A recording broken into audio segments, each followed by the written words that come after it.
Macedonia is a country in the Balkan Peninsula in southeast Europe. It's one of the successor states of the former Yugoslavia, from which it declared independence in 1991.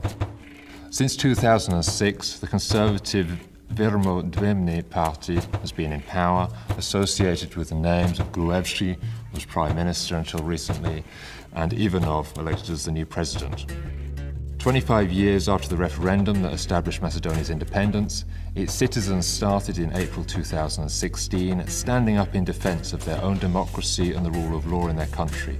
The protesters were asking for the withdrawal of the pardons given to politicians involved in massive corruption scandals, for a transparent judicial process, and the inclusion of civil society in resolving the political and economic crisis.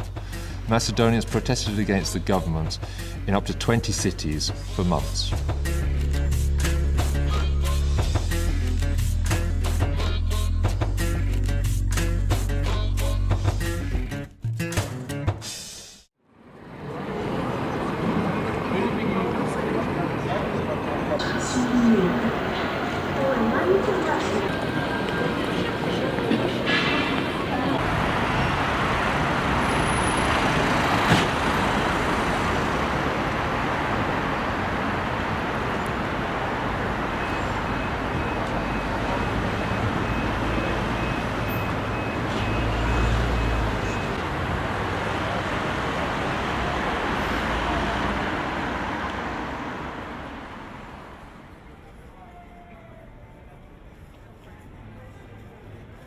Pavlev, you're one of the most recognizable faces from the protests that happened here in Macedonia recently. I'll show you a couple of images, and while we're watching them, tell us what you remember from these days.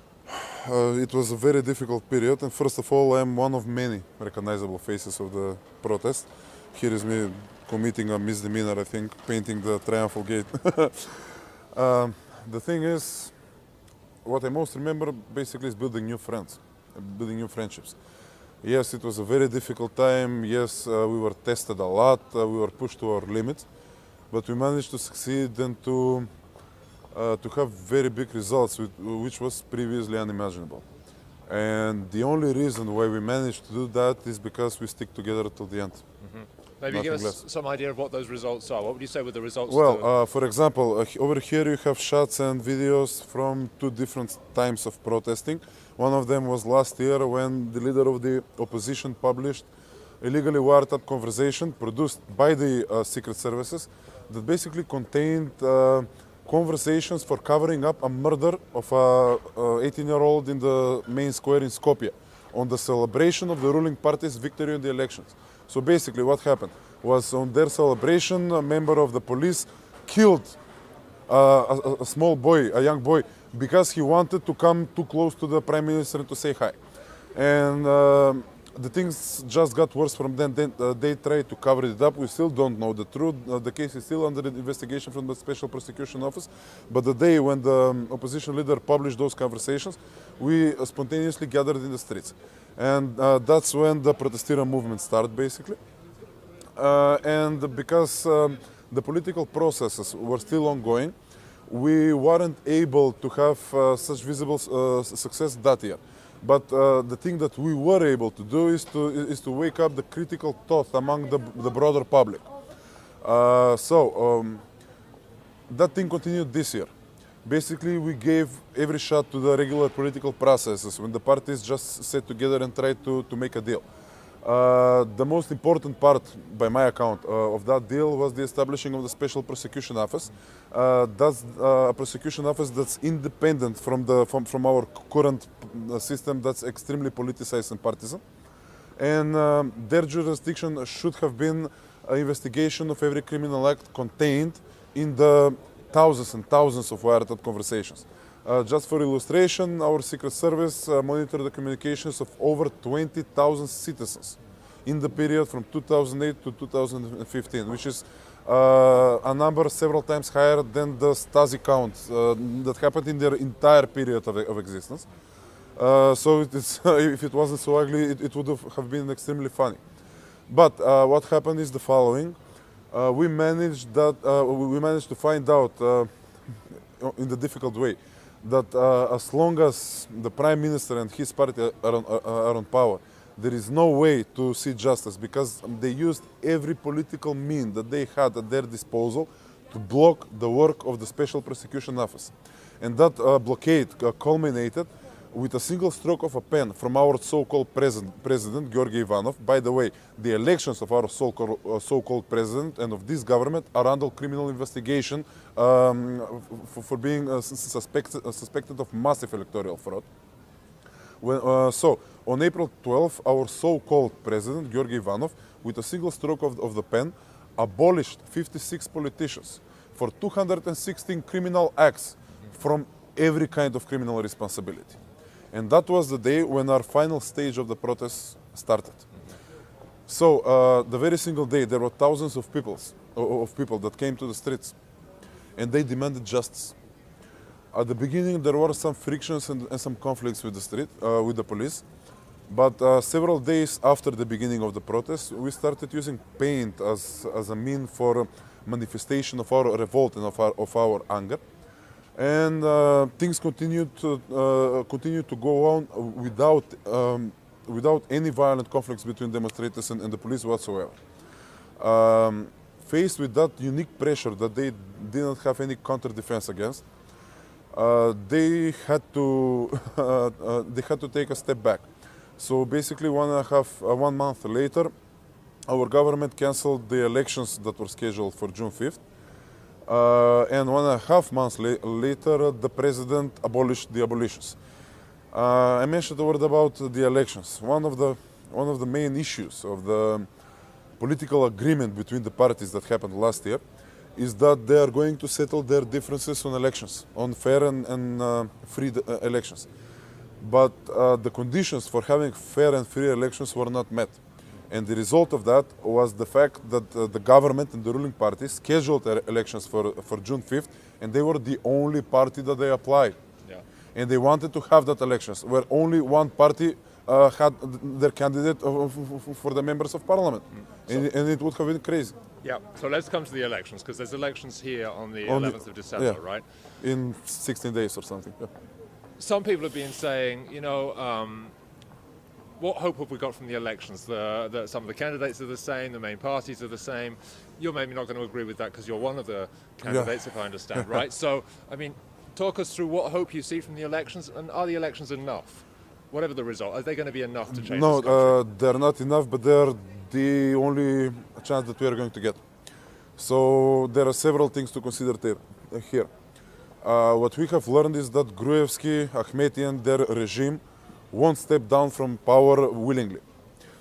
Because if they do, they are facing jail.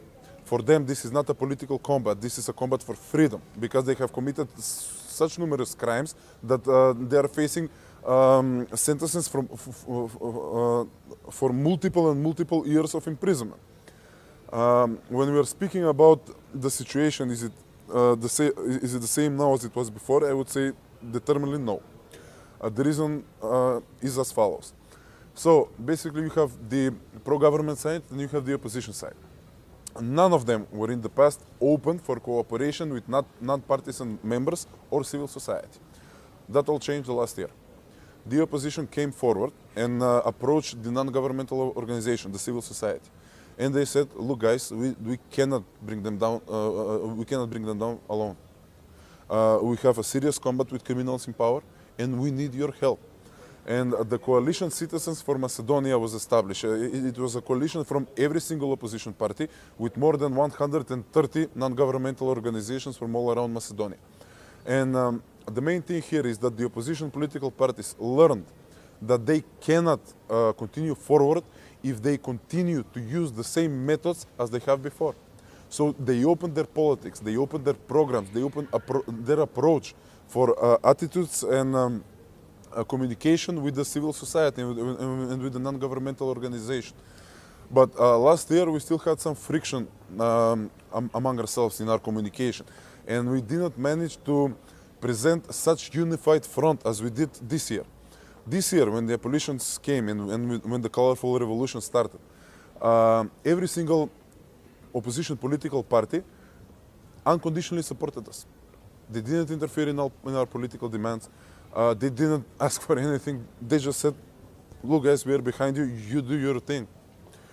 And as the protest progressed and as it became clear that this regime can only be brought down from power via elections, they again came towards us and said, look, we are aware that the bringing down from power of Nikola Gruevski and Ahmeti is only the beginning.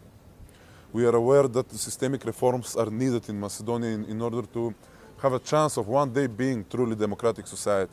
And we are aware that we cannot do it alone. Let's do it together. So it was a very noble step and something that wasn't ever seen before in Macedonia from a political party. It was pretty risky for us because we knew very well with whom are we getting into battle and with whom are we getting into a political battle. But on the other hand, it was the only way. The only way that Gruevski is going to step down from power peacefully is if he is beaten in his own arena, in the political arena. How are you so sure that you're not being instrumentalized by certain parts of the elites? That the revolution is not somehow being captured? Yeah. Well, the meaning of the word instrumentalization here is the key. If you are speaking about being instrumentalized in order for the opposition to get more votes, yes, I am, and I am instrumentalized willingly. I am placing my face, I am placing my experience, I am placing my strengths, my weaknesses up in the front in order to get more votes for the opposition, where I am a part of. But how am I aware that we are not going to be instrumentalized totally in a political and partisan sense? We are not going to allow it. Because the very first moment that any of the opposition party, when they come to power, start acting the same, I am going to raise my voice. If by any reason I get corrupted, I get influenced, etc., and I remain silent, the very same people that I protested with will protest against me. And there is no doubt in my mind about that.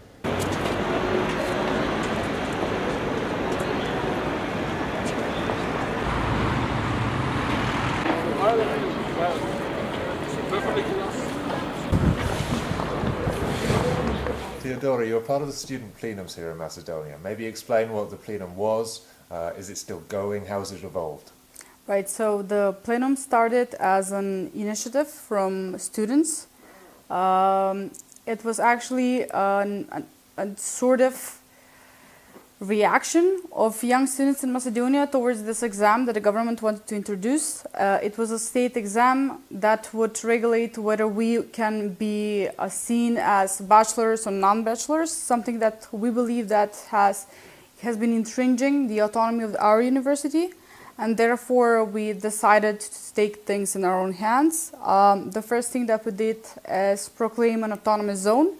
So we took over the university, specifically the main campus of the university, where we held our own lectures, our own classes. We taught other students of what is autonomous zone, what does democracy means, what is student activism.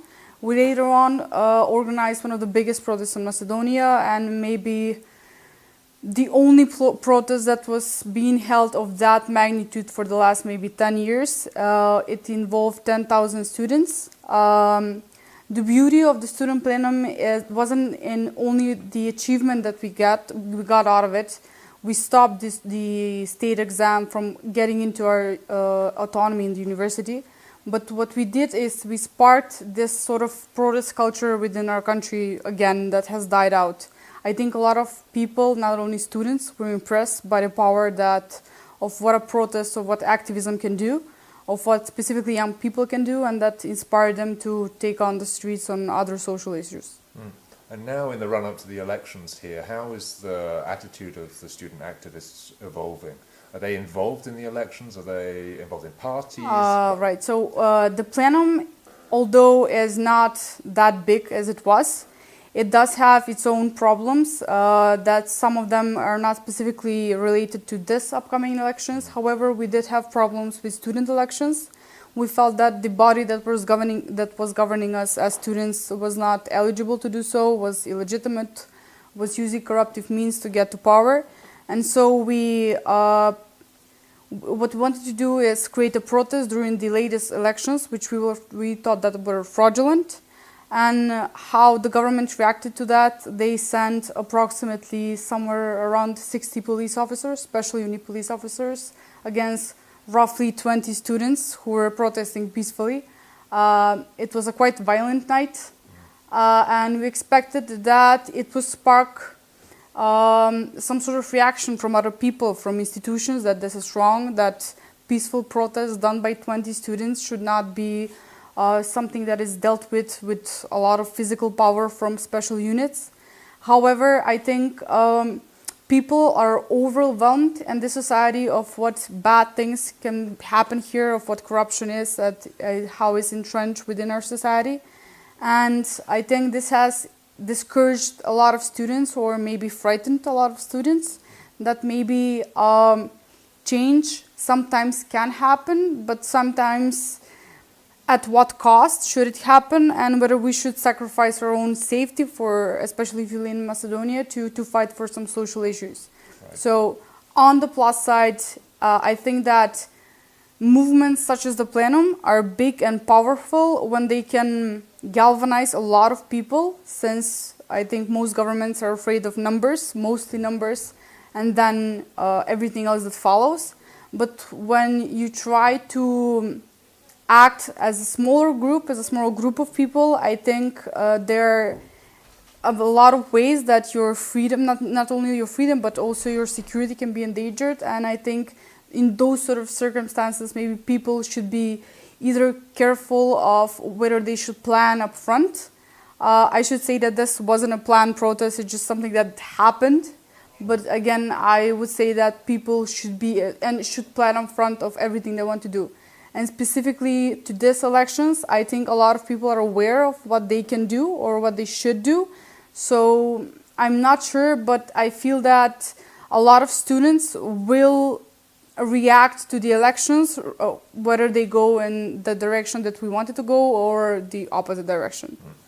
I wanted to ask you about the perception of the student plenum, perhaps by older parts of the population. How is the students' protest and mobilization received by other parts of the population, and have the students in the plenum thought about how to build coalitions with other parts of society? I don't think we want to build a coalition. I think we want to be independent, not an official actually body, but a non-official group that's above all an idea of what students have to do to fight for their own education and for their own governance as students in their university. Regarding the influence on other people, as I said, I think that the biggest achievement of the plenum wasn't the galvanization of only students, but the galvanization of a whole nation that managed to pursue people to get out and protest, and to make them realize that if you protest in large groups, you can actually make a huge change.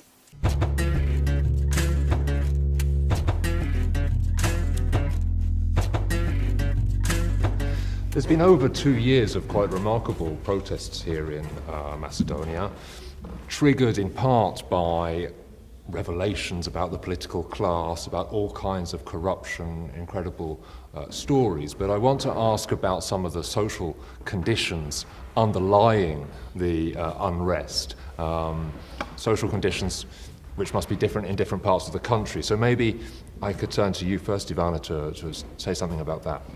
Yes, well, social conditions are that in this country we have so much social differences, like between the poor people and the rich people, which the rich are like 5% of the country.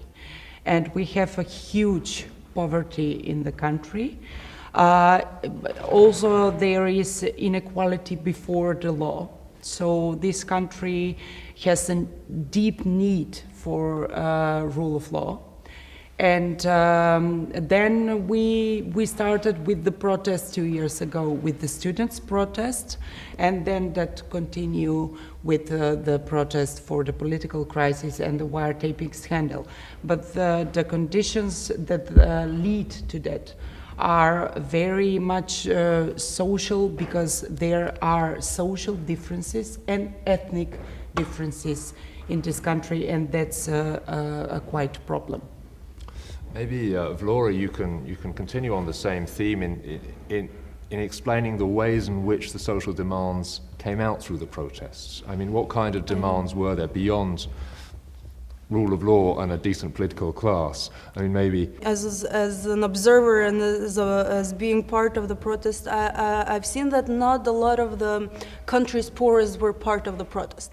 Most of the protests were with civil society organizations, which were concerned about the rule of law and wiretapping scandals, and most of them were maybe some concerned citizens, but I did not see the poverty line inside the protest. Even though I believe the reason why this is so, I believe is because these people are being concealed from the media and even from revealing their problems, because the government or the ruling party has a way of shutting their cry down with subventions, with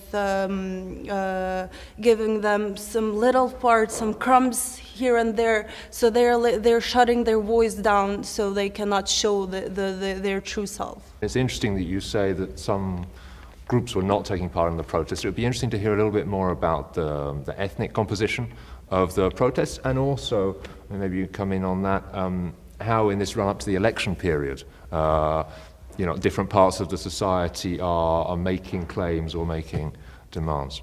The ethnic differences has a history in this country. So, but after the student protest, where the student plenum, which led the student protest, was the first initiative that had Albanian community and Albanian language on the talking to the public. We sort of we did manage to work with that ethnic differences, but the governmental parties are making remarks about the ethnic differences.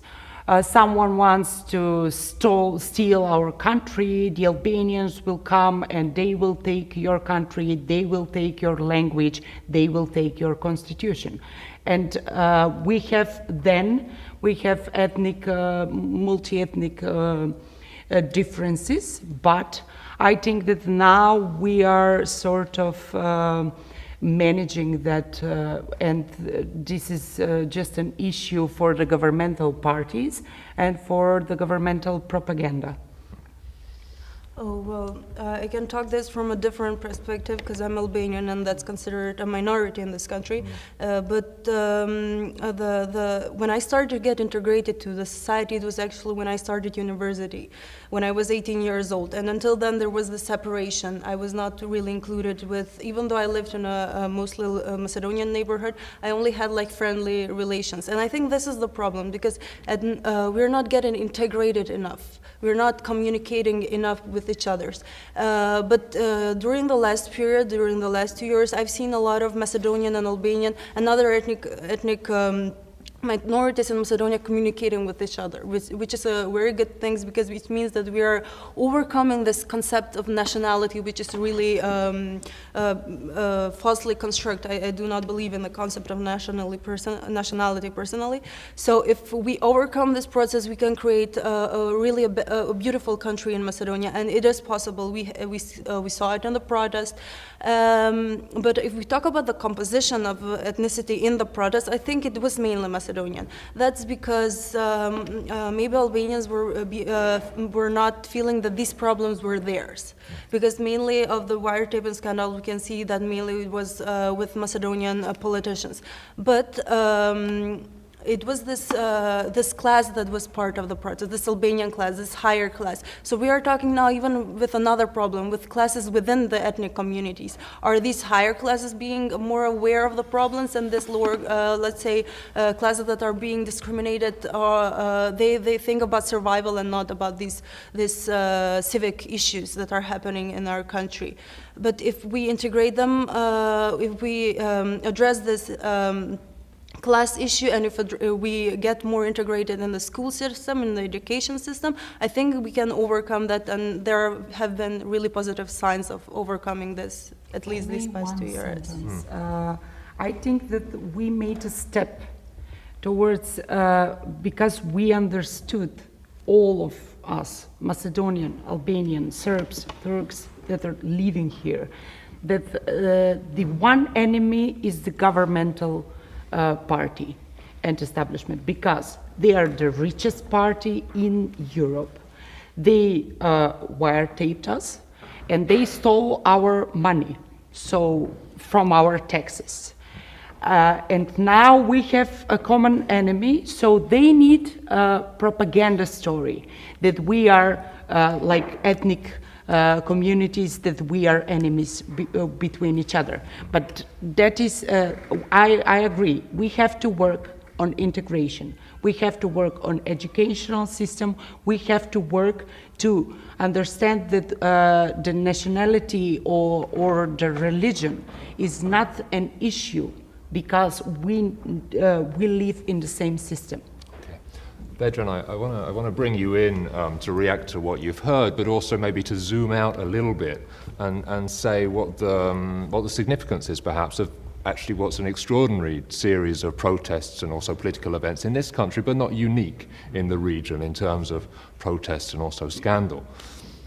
I mean, when we're looking and zoom in into Macedonia and then zoom out, what we basically seen looking into the protests and this call for revolution is that there is a mixture of reasons. First of all, there are some social underlying conditions, and this is simply the fact that there was no convergence for Macedonia and from the Western Balkan societies in the last 20 years, the convergence that was promised in socio-economic terms.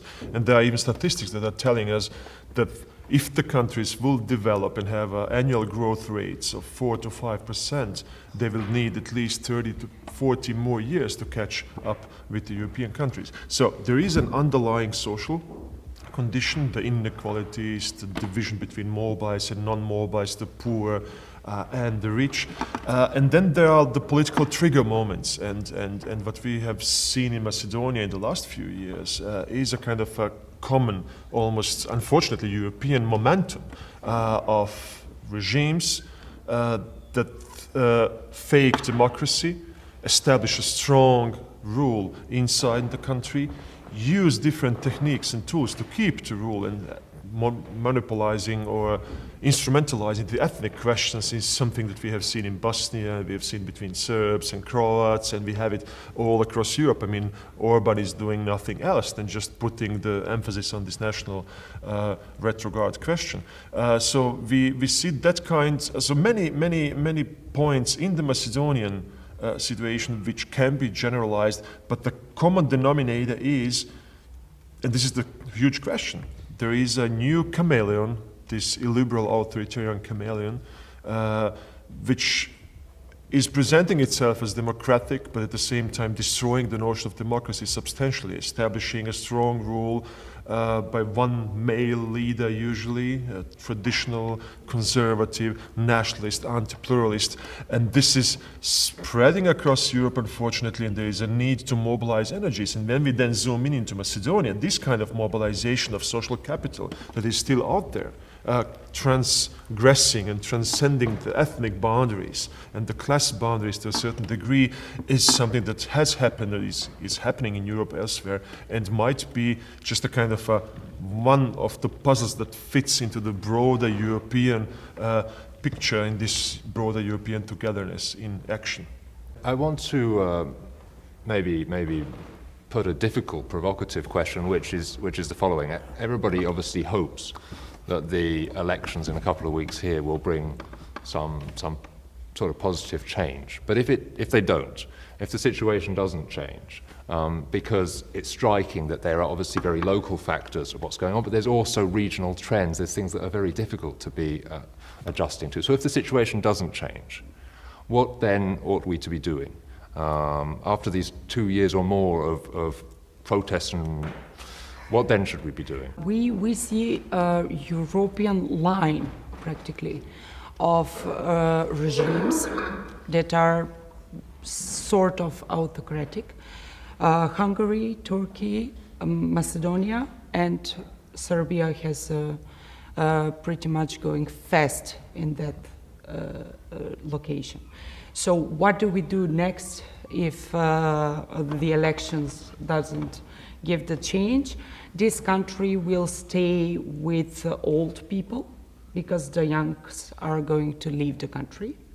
Like those who are opposition and in this country are going to leave the country in Europe. So the Europe will have an issue with economic migrants.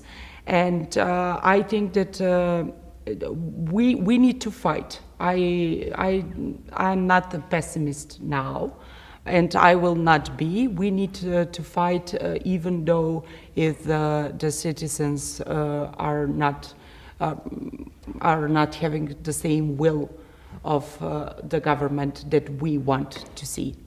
I think that it is true everything that he said, especially about the one that we are seeing of chain of informality in institutions of the Balkan countries, because there are this EU law that is coming to our country, which is foreign to us because it's not native, it's not in a part of our culture. So we see a chain of informality happening inside the institution. There is the law, but it's everything that happens behind the laws is totally different, and it's a way that, let's say, it's the way we work, like Ledanova said in her book.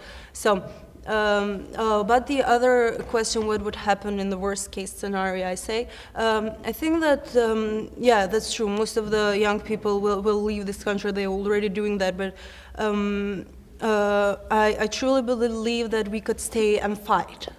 Because if Macedonia goes down, we're talking about that spillover effect. If Macedonia becomes an autocratic country, there's no place for Macedonia in Europe, and Serbia will fall. I truly believe that that will happen, and then other countries will become Eurosceptic. So I don't think that European Union should let this happen. They should work on the way that they can communicate their laws to these countries in a different way, I believe, and there is a systematic change. And the other part is that we, as part of this country, need to fight for a better future in this place, because it is possible. It is possible. I really believe that in this country and in the line that I said before, Turkey now is impossible, but the European Union and the international community needs another approach. What I mean by another approach, I mean that they need an open process of diplomacy for all participants, especially the civil society, in the process of negotiations. I know that it's not a practice in diplomacy, but we are exception at so many things, so why not in diplomacy? It's not as if the current way of doing it is working. So yeah, I believe that there should be a change, yes, because there is another thing. The international community really helped us through this crisis, especially with the negotiations. But I'm talking from the perspective of a citizen of Macedonia. I did not feel at any moment that these negotiations were legitimate, because the 4 people that were actually negotiating, I did not feel them as a representative of me or any other persons. So why are we neglecting the institutions? Why this negotiation or this discussion did not happen in the parliament, where it actually is the discussion or deliberation institution in the country? So the Prigino Agreement laws just went by and were accepted without any discussion in the parliament, and I think it's wrong, because we are undermining the power of formal institution, and where will citizens turn to when they have a problem if the formal institutions are not functioning as they should? Yeah, I mean, this is really a huge problem, as this process of expelling the formally established democratic institutions. I mean, not expelling the decision-making processes somewhere out of these institutions. I mean, we have seen that in Bosnia, we have it in Serbia, and the people, when they decide, I mean, it started with the Dayton Peace Agreement in 1995. They didn't write the constitution in the Bosnian Assembly. They went to the Dayton, Ohio air bases and wrote the constitution for Bosnia. So that kind of decision-making processes beyond or besides the democratic institutions and this kind of informalization of society is a huge problem. And at the same time, just to come to Europe and to the European Union, that poses a kind of a dilemma for the European Union. So they always claim that they want to negotiate with democratically elected leaders, but they, in order to get stability and security, they compromise democracy and neglect democratic institutions quite frequently. This is what we just recently have seen in Macedonia, in how this agreement was basically brokered. But why I do believe that the European Union is a fundamental piece and puzzle that we need in the region is for the simple reason. I mean, I do see the region already integrated into all European trends.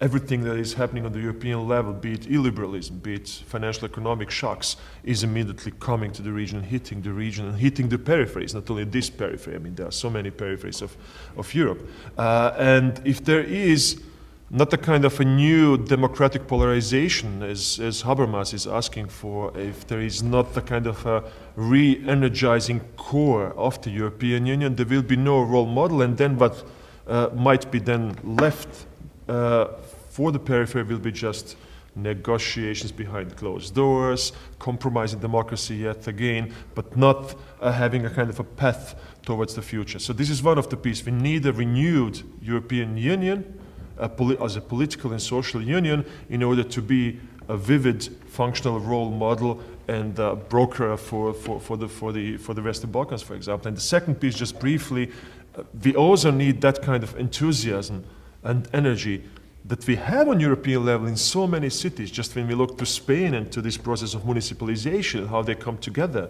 and work and outline or create a mobilization around fundamental issues, fundamental social issues like health, housing, etc., etc.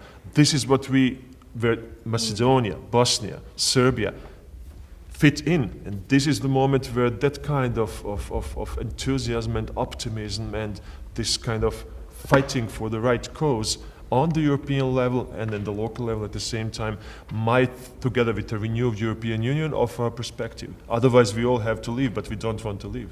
So, West, East, all the elements there, and it seems... Vedran, we're here at the Civil Society Forum in Skopje, and I mean, everything that one hears about the situation here in Macedonia is fascinating, but also speaks to so many wider trends that are going on not only in the Western Balkans, but perhaps right throughout Europe, perhaps even right throughout the Western world. And one of those could perhaps be a generalized crisis in democracy, actually. It seems like in many of our countries, we don't even know how to do it anymore. So, how do you see that? In a country where maybe there hasn't been a democratic tradition, it's perhaps even tougher. How do you see this relationship between a crisis in democracy, crisis in the Western Balkans, crisis of Europe? I mean, generally, I don't like the kind of overuse of this word crisis. I mean, we got used to having crisis all around and all the time. So it started with the social economic crisis and financial crisis, and then it went Greek crisis, debt crisis, and migration crisis, and democracy crisis. I mean, there are trends that are worrying. And if we try to portray them, then we can see that in the West we have a crisis of political representation, we have a crisis of the public sphere, we have democratic values and institutions challenged by right-wing extremist populism in a kind of sense that beyond the facts, the politics of fear is put in the middle, and simply with simple messages and simplification, the political field is filled with negative connotations. So we have many worrying trends in the West, and unfortunately 2016 was really a bad year. We face some crucial elections next year, and we will see whether the transnational European activists and that kind of a positive democratic energies can prevent Europe from slipping into even a deeper crisis. But in any case, when we just leave the European Union and go to the Western Balkans and to other parts of Eastern Europe, for example, we just see that there is a kind of a double crisis. So first of all, democracy has never become the only game in town in this region, which is not the case in Austria, Germany, and France, which are stable democracies, which have institutions. That was a kind of a transitional process where the countries got stuck in that kind of transition towards nowhere, as there is no role model, as there is an obvious insight that the linear normative transformation of societies, like we assumed in the 90s following 1989, is simply not delivering. And then it comes this additional kind of a crisis, similar one to the West, where you have like political elites occupying the public sphere, creating clientelist networks, using politics of fear, instrumentalizing nationalism, ethnic differences, etc., to establish a very strong, illiberal, authoritarian rule in which, and this is very dangerous, in which they pretend to be democratic and misuse democratic institutions and procedures, but just for the sake of particular interests and power. And this is then that has become a kind of a very strong phenomenon in the region, joining the European trends, and that makes it very resistant to any kind of change that comes from outside. One of the terms that's gone along with the term of crisis, which has been overused, has perhaps been the more positive version, that we're in a period of interregnum, that somehow we're between regimes. Now, the Western Balkans has been, in a way, between regimes, been stuck, as you just put it, indefinitely. Mm-hmm. How do we become unstuck? I mean, there are no quick fixes, and there is not the magic formula to resolve it. I mean, there is a need to go different paths, and there is a need to have even a sheer luck in a moment in order to fix the situation. But I believe we, first of all, need is definitely a revitalization of the European project. As long as the European Union is not able to be the role model in terms of liberalism, openness, transparency, etc., there will be no way to move the countries and to motivate the countries and to support the energies, the emancipatory energies that we have in the region in order to fight for this democratic and liberal cause.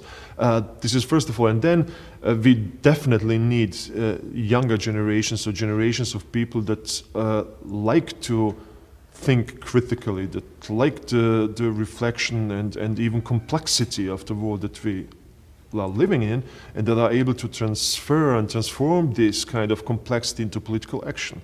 And that political action, this is something where we then can join the European forces, because we have a very vivid kind of a debate going on, even though we don't see it so much in the big media, as they are then full of crisis, Trump's, Hofers, and Le Pen's. But still, there is a vivid debate. This is the moment where I do believe that the Western Balkans can join the debate, and with a little bit of luck, we can change the course of history.